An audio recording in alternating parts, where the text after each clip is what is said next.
আসসালামু আলাইকুম প্রিয় সোনামণিরা, এর আগের ভিডিওতে আমরা শিখেছি কিভাবে সরে ও এবং সরে আ লিখতে হয়। আজকে আমরা শিখব কিভাবে রস্বই দীর্ঘই লিখতে হয়। দেখো, রস্বই দীর্ঘই লেখার আগে আমরা জেনে নিব এর উপরের অংশের নাম কি। এর উপরের অংশের নাম অনেকেই অনেক রকম বলে থাকেন। কেউ বলেন উড়ানি, কেউ বলে উড়ন, কেউ বলে নিশান, কেউ বলেন ঢিকি, ইত্যাদি ইত্যাদি। কিন্তু আজকে আমরা জানবো এর প্রমিত নাম কি। এর প্রমিত নাম হচ্ছে চৈতন।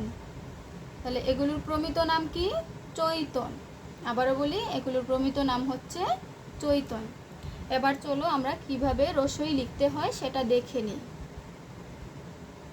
দেখো, প্রথমে আমরা মাত্রা দিব, তারপরে সরের মতো করে একটা গোল দিব, তারপরে সরের মতো করে এই যে গোল দিয়ে রাউন্ড শেপ দিয়ে নিচ দিকে নিয়ে আসবো। এই দেখো,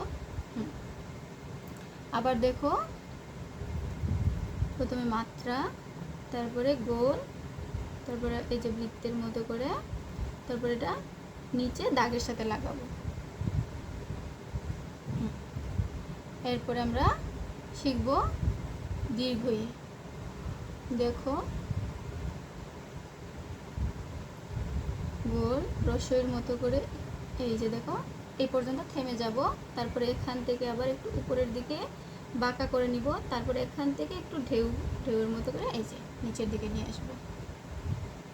আবার দেখো, এই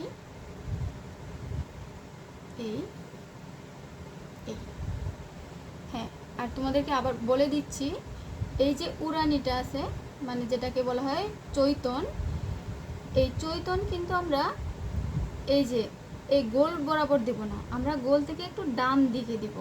খেয়াল করো, আমি দুইবারে এই যে রস্বই এবং দীর্ঘই চৈতন দিয়েছি, সেটা আমরা এই যে উপর থেকে এই যে দেখো ডান দিক থেকে গোল বরাবর দিবা না, ঠিক আছে? অনেকেই গোলের উপরে দেয়, এটা ঠিক নয়।